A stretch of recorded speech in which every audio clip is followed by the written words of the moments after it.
Hello, I'm Marilyn Palmer from Right at Home Realty, and I'd like to welcome Maria. Maria, good morning.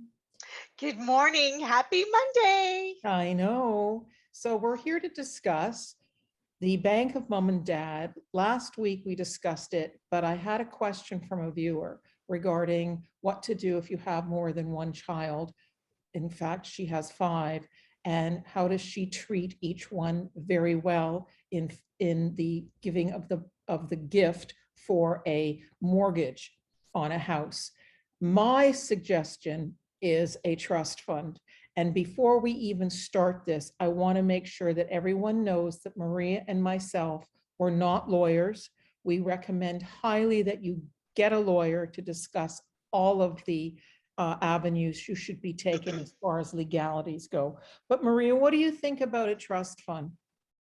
I think that's a great option. I mean, it needs to be documented if they're concerned about making sure that funds are evenly split, or one of the children have already received a gift and they want to properly allocate. Definitely a trust fund so that the money's put aside and any earnings or whatever is included in that trust fund and it's kind of allocated, as opposed to just divvying it up in a future date, because then there could be a dispute. But I mean, that's semantics and that's really particular in any family dynamics.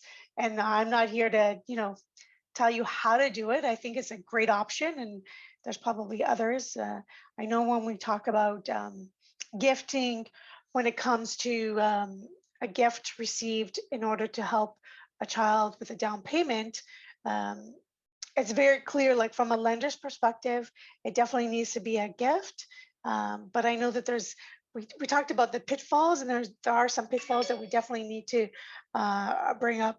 I know this question is probably a little bit off topic with regards to the trust fund, but it is definitely still a gift, and it needs to be clearly documented as a gift for the purposes from a lender's perspective. Okay, so we can't do this as a gift. We can't say, okay, we are going to gift you, say, $25,000, and then when you sell the house, I want the $25,000 back. The lending institutions will not consider that a gift, correct? No, but there are some options. They have, if it's more I think the concern or the pitfall is if there's a partner involved, if there's a spouse involved, and if the relationship does not stay intact, if you will, if there's a breakdown in the relationship, that equity that the parents helped build by gifting the child some funds, and I think we talked about it in our last week's session. These numbers are quite large. We're talking on average anywhere from 70,000 plus. So we've seen like the average of a first-time home buyer receiving a gift of 70,000 to even well over the hundreds for updating or like upgrading from their next level. So that's a big ticket item. And like you said, if you have a parent who has 5 children and they're trying to be generous with that, the concern you have to have is that sometimes the parents don't not necessarily have that money available. They're either taking a second mortgage, taking a line of credit, or just taking a mortgage in order to help their children get a leg up. So when it comes to a scenario like that, there are marriage contracts and cohabitation agreements that can be done after the fact. So that if there was done after the fact, or do you think it should be done along with everything? It definitely should be discussed prior to, for sure, and all the people involved need to understand what's going on. From a lender's perspective, they need to know it's a gift. After the fact, I say that as after the fact because if there was any sign of documentation or anything alluding to the fact that it's not a gift, the lender could withdraw their application. Okay. When I say after the fact is, I definitely, you're right. I should retract that. It should be definitely a conversation that's had up front at the beginning. I'm saying that the documentation can be completed after the fact, but Okay. as long as everybody's on the same page. If there's any doubt, for sure, it needs to be done well in advance. Sometimes the house purchasing process happens really quickly, Oh, and the yes, it lawyers, does. right? So the lawyers don't necessarily have, are not available as you are available to complete that prior to, but as long as it's all been kind of documented in a sense of this is what we want to do, we can get the ink done after is what I've been told from some lawyers. Okay.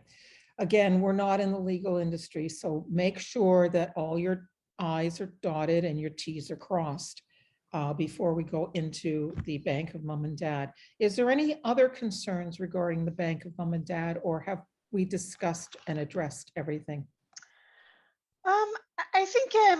I think the child and the parent both need to be cognizant of what's going on.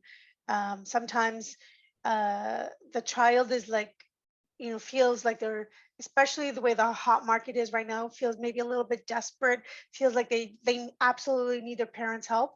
And sometimes the parents will do whatever they think they can above and beyond, you know, taking money out of their own investment or, like I said, getting a second mortgage. So you have to kind of think of the overall cost and is it the right thing for you, because that can also cause, you know, family rifts and issues within the family, and you don't want to cause that, especially like you're in your scenario where there's 5 children. Like one child is going to feel like, oh, they got the win, and the other four are like, there's nothing left for us.